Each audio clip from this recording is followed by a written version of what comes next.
The rain was pounding hard outside, and by the time Angelo got home, he was completely drenched. He just wanted to crash in his room, but his landlady shouted that a letter had come for him. Feeling annoyed, he snatched it from her hand and walked straight to his room.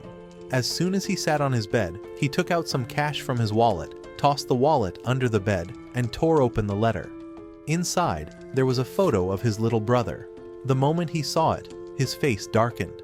The memories hit him all at once, and with quiet anger, he muttered one word, and that was Nero. After that, the story shifted to day 1, which was the night of the murder. In a small house surrounded by woods, a family sat together. A young boy was playing with a candle, complaining that it was hot. His friend Corteo laughed and said it was not the candle that burned, but the wax. Their friend Frate dared Corteo to blow it out, but he failed. Angelo stepped in and did it easily, and everyone looked surprised. Corteo still said it felt too hot, but Angelo just smiled. After a while, it was time for Corteo to head home. Frate wanted him to stay for cake, but Corteo said maybe next time. Angelo's mother gave him a slice for his mom and a few coins for the road. They talked briefly, and then Angelo walked him out. On the way, Corteo wished him a happy birthday, and just before leaving, he met Angelo's father, Testa, who smiled and drove off.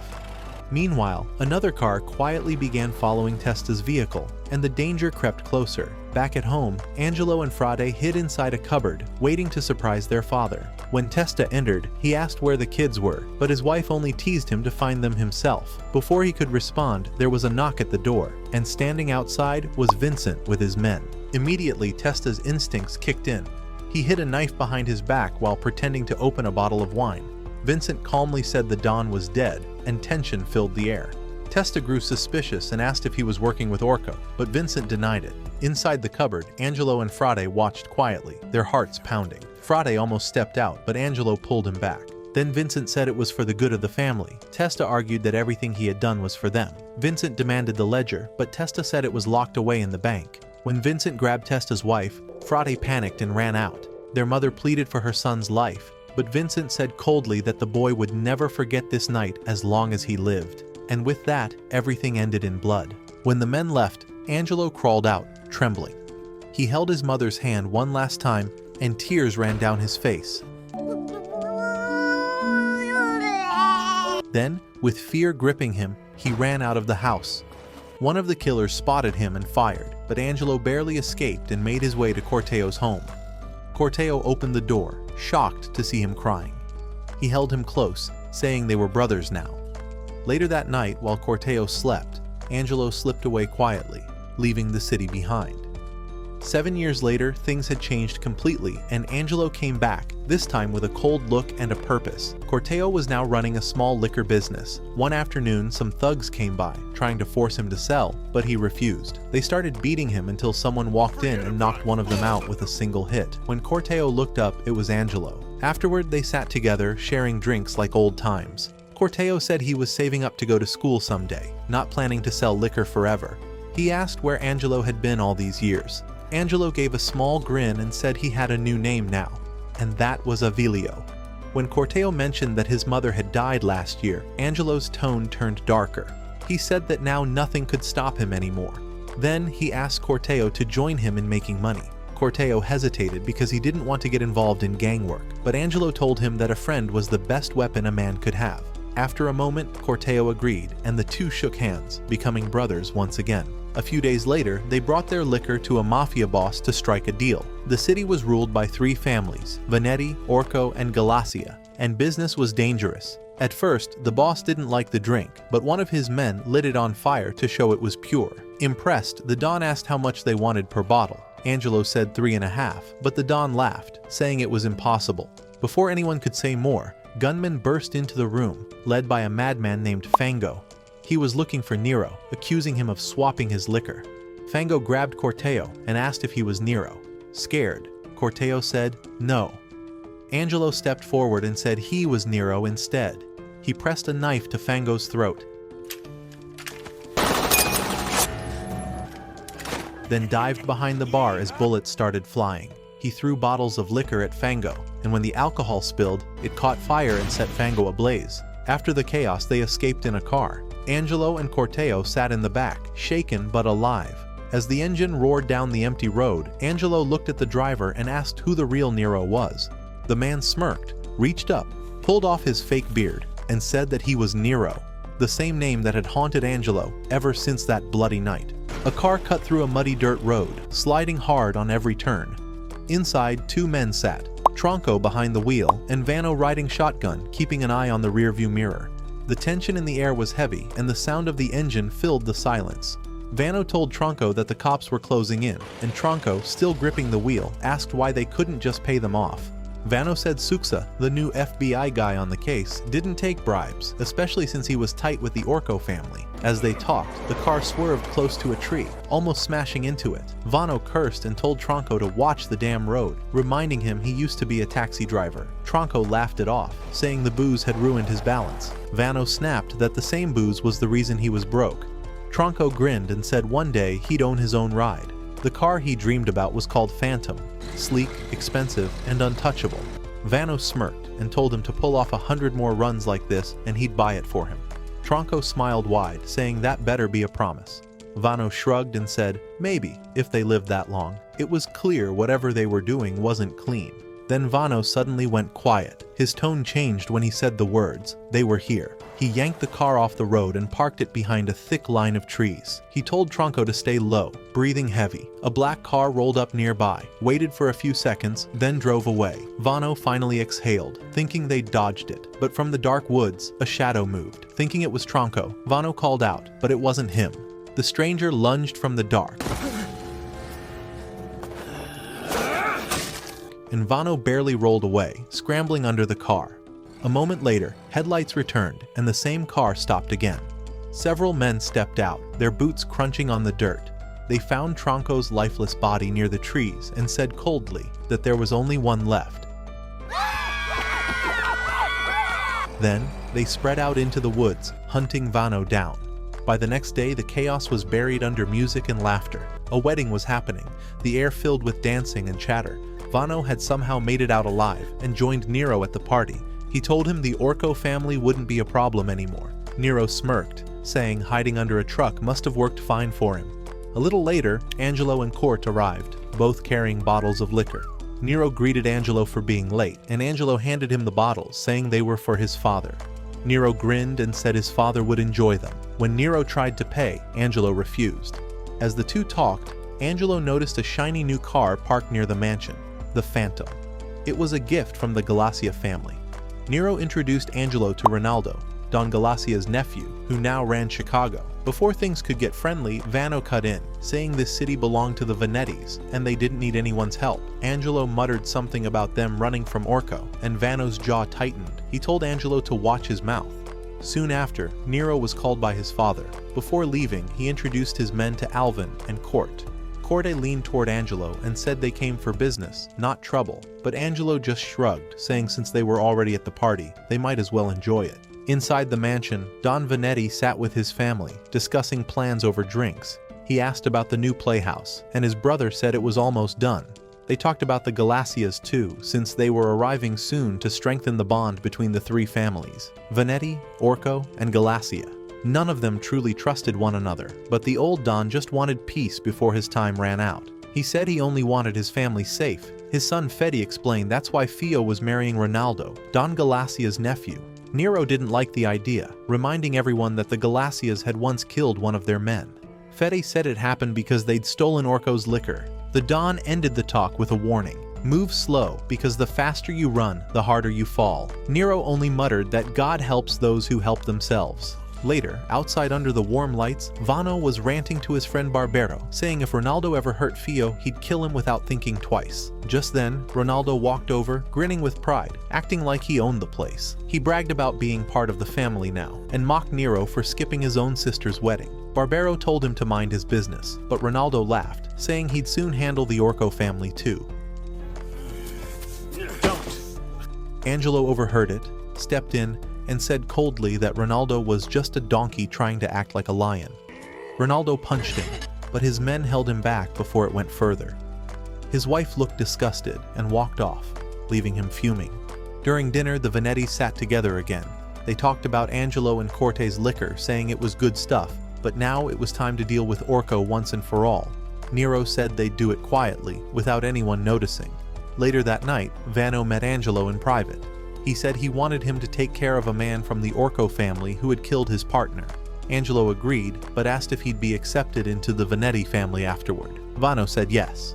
Afterward, Court warned Angelo he was insane for getting mixed up with them. Angelo just smirked, saying the world was already crazy enough. He handed Court a letter, telling him Vano once called his father a friend, which was funny, now that he knew who destroyed his family.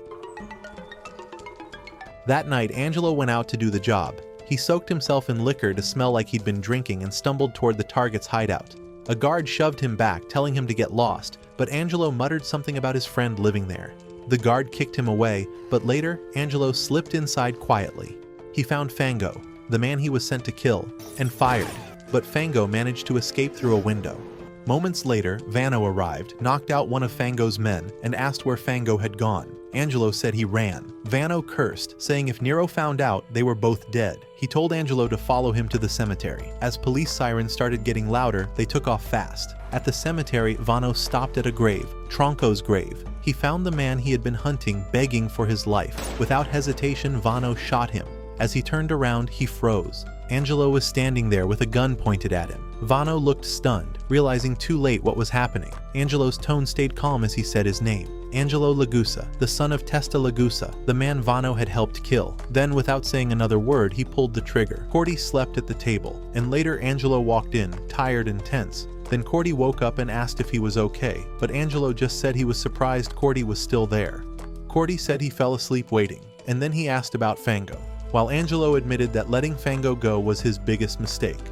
After that, the scene cut to the end of episode 2, where Angelo shot Vano, and then Nero aimed a gun at Angelo, calling him out for killing Vano, who worked for Orko. Angelo stayed calm and said that if he had killed Vano earlier, he would have already left the city, and Nero demanded Serpent's body, so Cordy pressed Angelo about where it was. But Angelo looked at Cordy with suspicion, thinking Cordy might be involved. Later, a man cleaned glasses at a bar, and he was distracted enough to drop one. Then Cordy showed up asking where he'd been the night before, while the man, Soretto, said he'd been drinking with a friend, but Cordy pushed him, saying Soretto was with Annio and Vano. Soretto panicked, insisting he did nothing. I gotta clear out of town, that's all. Things cool down. And Cordy warned him that Nero had ordered Annio to kill anyone tied to Vano's murder. Soretto grabbed cash from the counter and bolted, knowing he had to run before things got worse. The next cut showed an old man eating alone at a restaurant, and after he finished, he called the chef over and lost his temper about the food. Then the chef begged for forgiveness, revealing that the old man was Don Orko. Don Orko ordered his men to punish the chef for bad food, and then Fango walked in, acting casual, claiming someone had tried to kill him and hinting the Vanettis were behind it. Don Orko demanded proof, but Fango kept mocking everyone at the table and pushed the idea that someone named Serpent might be involved. Meanwhile, Soretto told Cordy he only gave Serpent a few drinks and that something felt off. Then the memory showed Vano carrying an unconscious Serpent, and when bodies turned up later, Soretto swore they had killed each other, while Serpent's body went missing. Corty warned Soretto everyone would think he killed Vano, because rumors spread fast, and Angelo had actually hidden Serpent's body, trying to cover up his own actions. Angelo later cornered Soretto with a gun and forced him to admit he sold Serpent's body to Suxa, the FBI agent who had kept coming up. Then Angelo made Soretto take him to Suxa's place. Elsewhere, Nero's driver told Barbero they might be in trouble if Serpent's body showed up, while in a separate room Nero's father and his men discussed drastic plans, deciding Nero might have to die to stop a full gang war, and Ronaldo made sarcastic comments that only raised the tension. Cordy and Barbero drove together. Then Fango found Nero's driver in the street and started torturing him to find Nero's location, and Angelo watched the whole thing from above. As Fango threatened to burn the driver's face with a cigarette, glass shattered above when Angelo and Nero dropped in on the scene, and then they went inside to find Serpent alive. But Fango suddenly realized the man in front of him wasn't Serpent. He pulled a hidden gun and fired, and the fake Serpent turned out to be Angelo. A shootout broke out, and Angelo escaped through a window while chaos swallowed the room. After the dust settled, Nero and Angelo stood together, and Nero understood in silence that Angelo had killed Vano, though he didn't speak it aloud, and Fango laughed elsewhere, ready to push the violence into a full war with the Vanettis. At Vano's funeral, the Vanetti family gathered, and Angelo kept his distance from Nero, who told him to leave while he wiped his face and mourned. Later, as they drove away, a man on a phone gave an order to find 2 men and kill them both, and the line hung heavy in the air as the car rolled on. Nero and Vano used to sit around and talk like brothers. Back then, Vano told him that Theo had married Galacia's nephew for the family's sake. The way he said it made it clear he once had feelings for her, though he never said it out loud. Then he asked Nero about Fede, and Nero just said they didn't talk anymore. Those words stayed in Nero's head, echoing in his memories, as if they were carved deep inside. Now, years later, Nero was back on the road with Angelo. It had been a week since they left town, driving through mud and empty roads. One afternoon, a man standing by the roadside tried to wave them down for a lift, but Nero just sped up, splashing muddy water all over him. Later, they stopped at a small diner, had pancakes, and moved on without saying much. Meanwhile, the same man they passed was still on the road. He found a horse cart, forced the driver to give it up, and rode off, clutching a photo. Whoever he was looking for was still a mystery, but his eyes showed he wouldn't stop until he found them.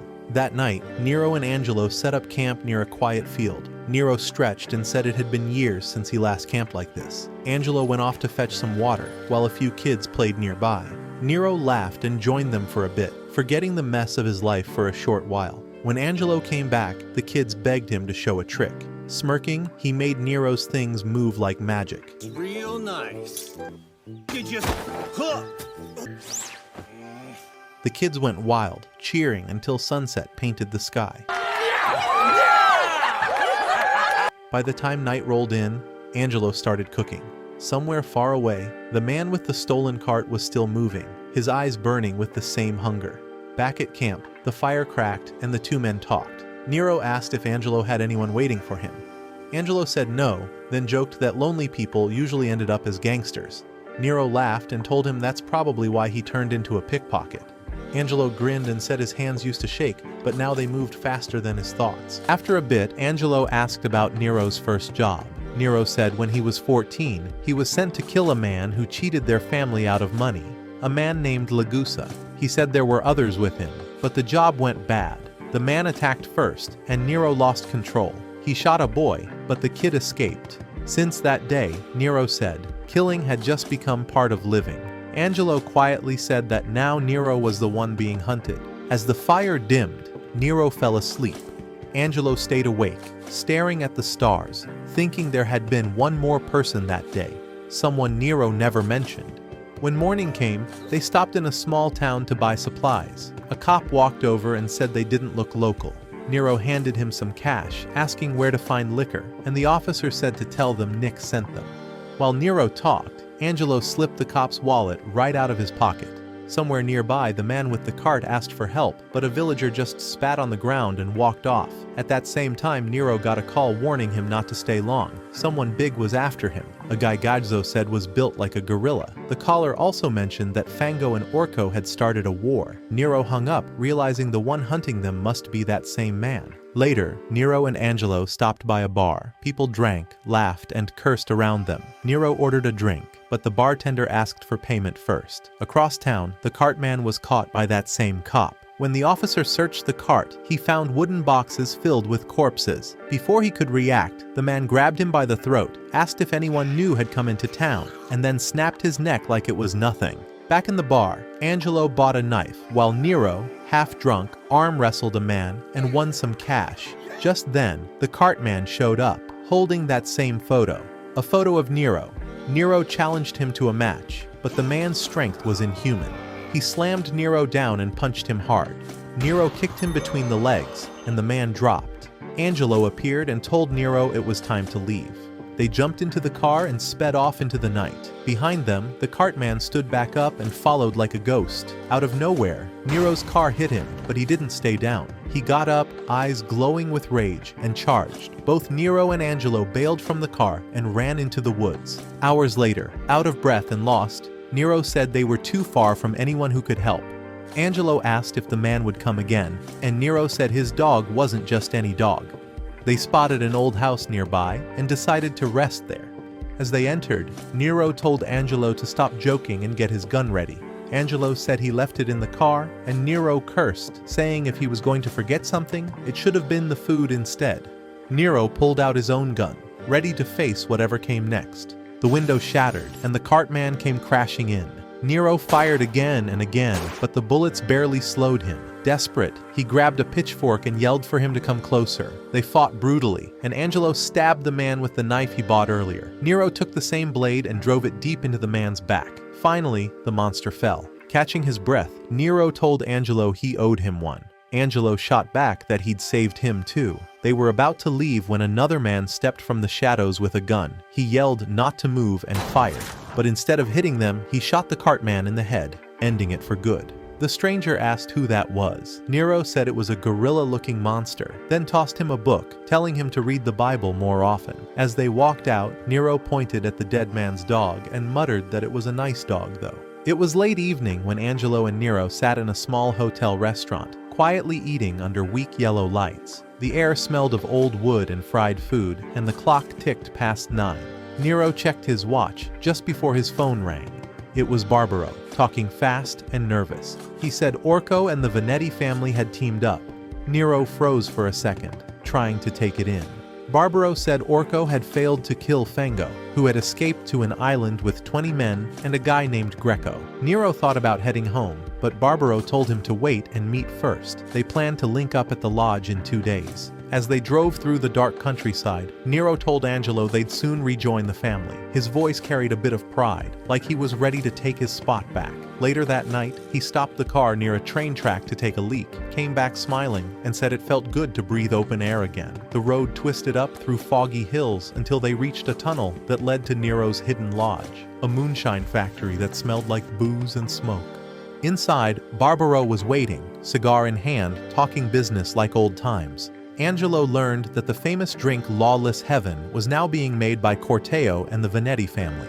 The crew laughed, acting like things were finally turning around. But later, Corteo pulled Angelo aside.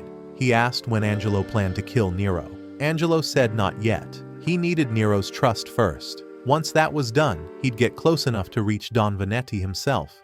Corteo warned him Nero was heading straight toward death, but Angelo said nothing. The next morning, Frate, Nero's younger brother, showed up at the lodge.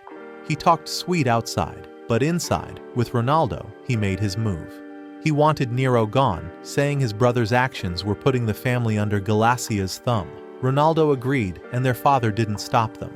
That night, Nero hit the road again, not knowing his own blood had betrayed him. Gunfire broke out near the forest. Orko's men ambushed them, and chaos followed. Tiger got shot, and they barely escaped. Throw open your door! Hiding near a river, Nero's anger boiled. He knew Frate did it. When Tiger started coughing blood, Angelo said they should call Fango. Nero didn't like it, but they had no other choice. So later that night, Angelo crossed the river to meet Fango. He offered him a bottle of Lawless Heaven and said he could deliver Orko. Fango liked the sound of that. By morning, Corteo came back alone, saying Angelo was being held hostage and wanted Nero to come to the island. Nero didn't trust it, but with Tiger dying and no way out, he knew they had to go, even if it was a trap. Tiger was bleeding out on the dirt, barely breathing, while across the river, Nero and his crew took a small boat toward Fango's island hideout. When they got there, Nero sat at the table, waiting. Fango came in with Angelo at his side, smirking like he already knew the game. He teased Nero about wanting Don Orko dead. Nero didn't deny it, and that boldness made Fango laugh. When Fango mocked him, tossing food and telling him to lick his shoe, Nero flipped the script, slashing toward him with a knife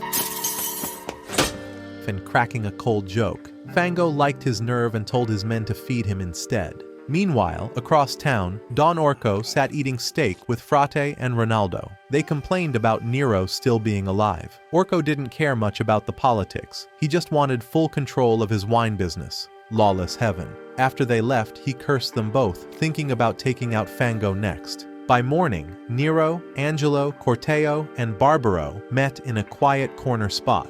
Barbaro was tired of running, but Nero said unless Orko went down first, none of them would live long anyway. Angelo had a plan, but kept the details short. The fewer people who knew, the better.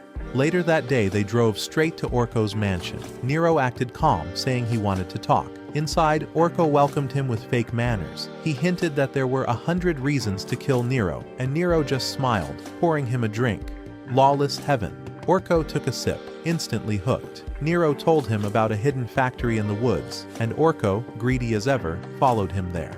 The place looked dark and cold like an old mine. Inside, Orko suddenly realized who Angelo was, the son of Testa Lagusa, the man the Venettis murdered. Before he could react, Nero's crew opened fire. Bullets tore through Orko's guards until the room fell silent. Then, Angelo turned on Nero and shot him point blank. Orko stopped his men, saying the kid earned respect for avenging his father, but Orko didn't know the drink he'd had was poisoned. Moments later, he and his men dropped dead. Nero stood up. His blood was fake. The setup was perfect. They dragged Orko's body to Fango, who welcomed the new trophy with a twisted grin, declaring the Orko family his. That night, Fango threw a feast, serving lasagna made from Orko himself. His men realized too late what they were eating. Screams filled the hall, while Nero's crew ate quietly in another room. Barbaro warned this was just the start, and Angelo agreed. Fango's enemies were now their problem too. Nero just kept eating, eyes cold and silent. Ronaldo and Fio were at each other's throats again. She begged him to stop fighting and spare her brother, but he only said Nero would live if he surrendered. She cried, saying she was tired of watching her family tear itself apart. Somewhere else, Fango was in his own world, talking about lemons and pizza like a man who'd lost his mind. He thanked Nero and Angelo for making him the new king and said their next move was to wipe out the Venetti family and unite everyone under him. Nero agreed that if they were one team, they should live together and never split. When they tried to leave, Fango pushed for another drink, but Nero brushed it off, saying he'd had enough.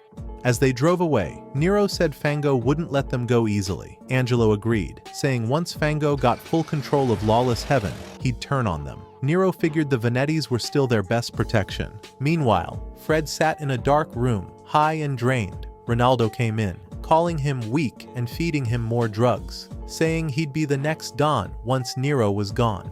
Later that night, Nero and Volpe delivered liquor at a bar. When a customer demanded lawless heaven whiskey, Nero convinced the bartender to buy from him instead of Fango. Ganzo showed up, smacked Volpe for talking too much, and pulled Nero aside to talk. He reminded him that the family still cared and told him to listen before things went too far. Fred soon learned Nero had taken over their business. Ganzo said it wasn't so bad, but Ronaldo mocked him, saying both Nero and Fango would crush them. He declared Nero the enemy and said Don Galacia wanted Fred to lead next. Later, Fio took Nero to meet Fred over dinner. She begged for peace, but the brothers clashed. Fred said Nero only cared about pride, while Nero said family without honor meant nothing. Fio cried, saying she didn't care who won anymore.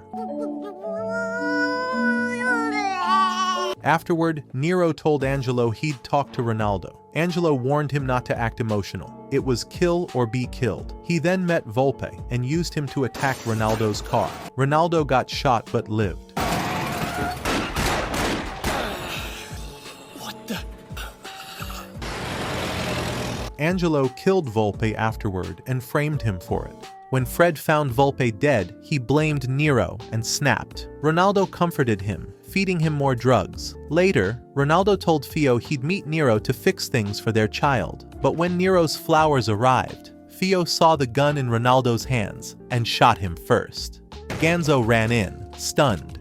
Later, Nero met Fred, who was drunk and bitter. Angelo quietly placed a loaded gun on the table and left. Both brothers reached for their weapons. Fred's was empty. Nero's wasn't. As Fred fell, Angelo walked out calm, tossing the extra bullets into a flower pot. Corteo was walking alone down a quiet street when he heard a voice echo in his head. It was Angelo's voice, saying they'd be brothers from that day on. The memory hit him hard, pulling him back to the days when things were simple, before everything got dirty with lies and blood. Meanwhile, outside the city's police station, reporters were waiting as two men stepped out. One introduced the other as Mr. Delphi, the new FBI guy in town. Delphi said he was here to clean up the streets and take down the mafia. He called out the Venetti family and Fango's gang by name, promising the city real justice for once. Not far away, Nero and his crew heard the announcement on the radio.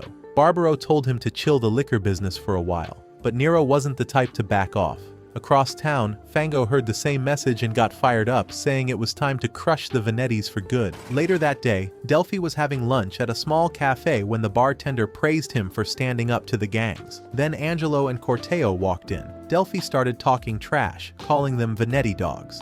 Angelo didn't argue. He just slid a thick pile of cash onto Delphi's plate and mentioned his little daughter. The message was clear: stay quiet or pay the price. Corteo stared at Angelo in disgust, realizing the man he once called brother had turned cold, just another mafia face. The next morning, Barbaro showed Nero the paper. Delphi had already shut down a few of their liquor spots. Nero got pissed and said if Delphi didn't stop, they'd go after his house next. That night, Nero smoked outside with Angelo. They talked about Fango being too wild and agreed they'd protect their family no matter what. Corteo watched from the window, uneasy, realizing Angelo wasn't the same anymore. Not long after, Soretto came to Corteo, saying Fango wanted to work with him. He said the alcohol ban might end soon, and there was money to make. Corteo refused, but the thought stayed in his head. A few days later, he secretly met Fango and started working with him behind Nero's back. When Nero's crew got ambushed, everyone knew there was a rat. Later, Fango told Corteo his part was over and tried to kill him for the lawless heaven recipe. But Corteo snapped. He smashed a bottle over Fango's head and kept hitting until he stopped moving. Standing there in the silence, covered in blood, Corteo knew there was no turning back. Corteo was rushing through the station, ready to board a train, when a man suddenly stopped him. At the same time, Angelo sat alone, lost in his thoughts until his phone rang. It was the 9th day, the one they called Black and Deep Desires. Soon after, one of Nero's men took Angelo to a garage where Nero and Barbaro were already waiting. From inside, the sound of someone getting beaten filled the air. When the shutter lifted, Corteo was the one on the floor, bleeding and tied up. The man who had stopped him earlier was one of Nero's guys. They started pressing Corteo, asking why he tried to kill Nero and who paid him. Angelo said he suspected Corteo from the start. The man from before confirmed that Corteo had worked with Fango and had just returned. Barbaro added that Corteo gave them this information himself, hoping to save his life. A few of Fango's men, desperate after losing their boss, asked Nero to take them in. One of them tried to choke Corteo, but Ganzo stopped him and began questioning Corteo himself. Then he kicked him down and beat him even harder. Nero and Angelo walked out quietly, and Nero said Corteo had to die. Later, Barbaro told Nero that Fango's people wanted to meet the next day about Corteo's fate. Angelo walked off, looking tense. Outside, the driver mentioned it must be tough since Corteo was his friend. Angelo asked if Corteo said anything, but the driver said no and warned that Ganzo might kill him soon. That night, Angelo went home angry and kicked the table. A knock came at the door. It was Soretto. He explained that Fango had betrayed Corteo after getting the liquor recipe from Tsuku and no longer needed him. Angelo thought back to their fight, remembering Corteo shouting that Angelo dragged him into this life. Later that night, Angelo broke into the garage where Corteo had been held. He found chaos. Ganzo shot in the shoulder and Corteo gone. Nero ordered everyone to find him. Angelo checked Corteo's house, but it was empty. Nero began suspecting Angelo might help him, but said they had to catch Corteo first. Then Angelo got a call from Corteo, whispering that Nero had to die by tomorrow or they'd kill him. Angelo knew someone forced him to say it. The next day, Nero's father officially made Nero the new head of the family. Everyone cheered, while Angelo stayed silent, watching. Later, Nero talked about the night years ago when his father tested him to kill a boy, but he couldn't do it. Angelo said that boy was still alive. In the end, Angelo visited a house, knocked, and saw Ganzo open the door with a smile, confirming everything. At the docks, workers were busy loading crates onto a ship while people waited to board. In the middle of the crowd stood Angelo, quiet and tense, ready to leave. A man nearby kept watching him closely. Soon, someone shouted it was time to go, and everyone began moving toward the ship. Angelo joined the line, scanning the area like he was expecting someone. Then, near the cargo, he spotted Tigre, Nero's right-hand man. Tigre told him he'd be traveling alone, and mentioned there was good money waiting in Chicago. He also said Corteo was a good kid, but Fango had ruined him, and now he was gone. As the ship horn blared, Tigre gave the signal to hold the ship. Angelo nodded and walked away, and from behind, Corteo quietly appeared, alive and well. Corteo looked healthier, dressed neat. The screen faded to day 10, proof of good faith. Meanwhile, Nero and his men were talking about Corteo's disappearance. Barbero said they couldn't find him, and Tigre mentioned Angelo was already in Chicago. Nero said they shouldn't doubt Angelo. Then the story flashed back to Ganzo's talk with Angelo. Ganzo admitted he was the third man that night, the one who sent the letter. He said the Venettis feared Testa's son, meaning Angelo, and ordered him to capture him. He confessed he thought Angelo wouldn't survive, but was impressed how far he'd come, even killing Vanno. Ganzo said he wanted power, fine wine, women, and control of the city. Angelo told him he could kill Nero anytime, but Vincent would be harder, so they needed each other. He made Ganzo release Tio by threatening that if he died, a letter with Ganzo's name would reach Nero. Ganzo took him to his old home, now covered in dust. Corteo found wallets under the bed, Angelo's trophies from his victims. They later shared coffee in silence. Corteo suggested they spend a day out like old times. They wandered through the streets, quiet but peaceful, knowing it might be their last. That night, neither of them could sleep. In the morning, Angelo made a call, then stepped outside to smoke with Corteo. Corteo smiled, said goodbye, and walked off. Meanwhile, Vincent Vanetti was celebrating his new club's opening. Nero promised to protect the family. When Barbero heard Tio and Angelo were missing, he grew suspicious and checked the docks, finding proof Angelo was with Corteo. He came back and exposed Angelo in front of Nero, just as Corteo walked in. Everyone froze. Corteo confessed he only wanted to save Angelo from this life. Nero handed Angelo a gun and told him to finish it. Angelo, broken inside, walked up to Corteo. Corteo smiled weakly and said they were brothers. Angelo pulled the trigger. As Corteo fell, Angelo whispered the same words and promised he'd follow him soon. Barbero told Angelo that Galacia's men had taken over their liquor trade. Angelo said Galacia must have forgotten what Ronaldo once warned him. Nero mentioned a boy named Cetre who came to Ronaldo's funeral, and Barbero added that Ronaldo's brother had met Galacia's nephew in Chicago. Angelo stayed quiet, still shaken by Corteo's death. When Nero noticed how tired he looked, Ganzo explained that all of Chicago was under Galacia's rule, and no one dared cross him. Just then, Don Galacia arrived, and Ganzo whispered that the 11th day had begun. Galacia greeted everyone warmly, and Nero welcomed him. Galacia said Nero reminded him of his father. Nero apologized for Ronaldo's death, but Galacia brushed it off, saying mistakes happen, and it was time to move forward together. He introduced his clever nephew, Cetre, saying Nero would get along with him. A moment later, Don Vanetti entered.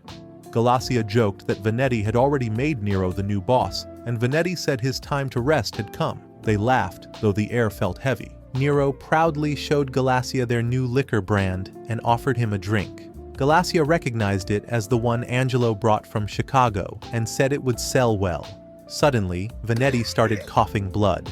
Galacia showed concern, but later pulled Angelo aside. He told him Nero was smart, but weak, and that he wouldn't last. He said this city was too small for a man like Angelo, and advised him to look ahead.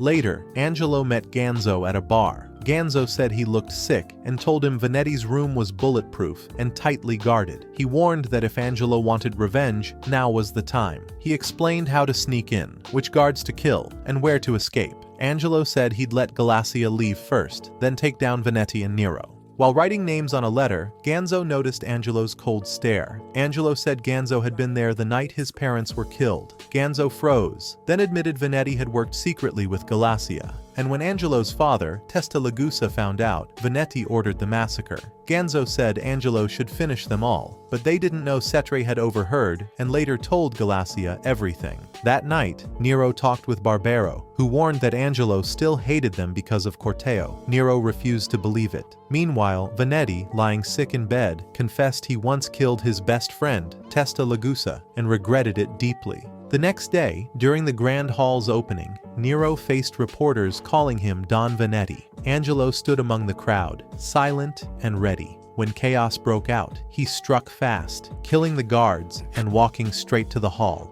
He revealed himself as Testa Lagusa's son, shocking everyone. Then, instead of shooting Vanetti, he shot Galacia, the real snake behind everything. Gunfire erupted as both mafia sides turned on each other.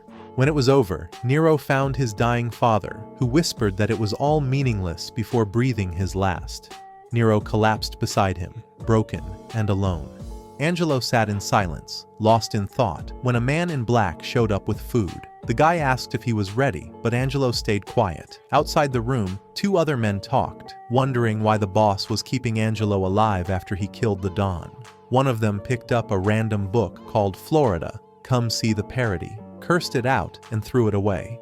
Through the window, they saw Nero's lodge burning down. They called it the end of the Venetti family and a clean chance for Don Galacia's nephew, Cetre, to take over. They were clearly Galacia's men. Soon, a car pulled up, looked like Nero's. Gunfire broke the silence. One man froze, the other dropped. Nero appeared beside Angelo, eyes burning with rage. Angelo turned, smiling like he'd been waiting for this moment. The next day, chaos hit Iceland. Police cars, reporters, and gangsters all swarmed the area. Cetre's men demanded surrender, but someone faked it, tossed a bomb, and the place exploded into a full-blown shootout. Inside, Nero told Tigre they had to leave before Galacia's forces wiped them out. A call came through, saying everyone was at Iceland, then cut off. Tigre joked that if Nero ever saw Angelo again, he should kill him. Later, Nero drove with Corrado, and Angelo tied in the back. Angelo confessed he'd killed everyone. Del Toro, Barbero, Vano,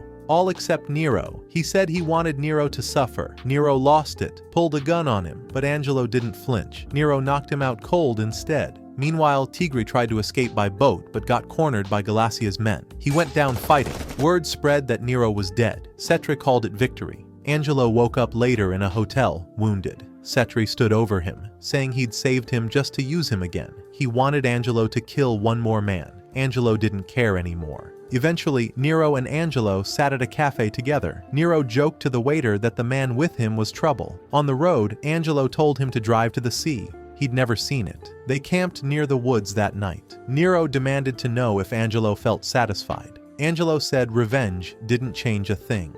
Days later, they reached the ocean. Waves crashed below the cliff as Angelo walked ahead. Nero aimed his gun, silent and still. The story closing where everything began, between two broken brothers.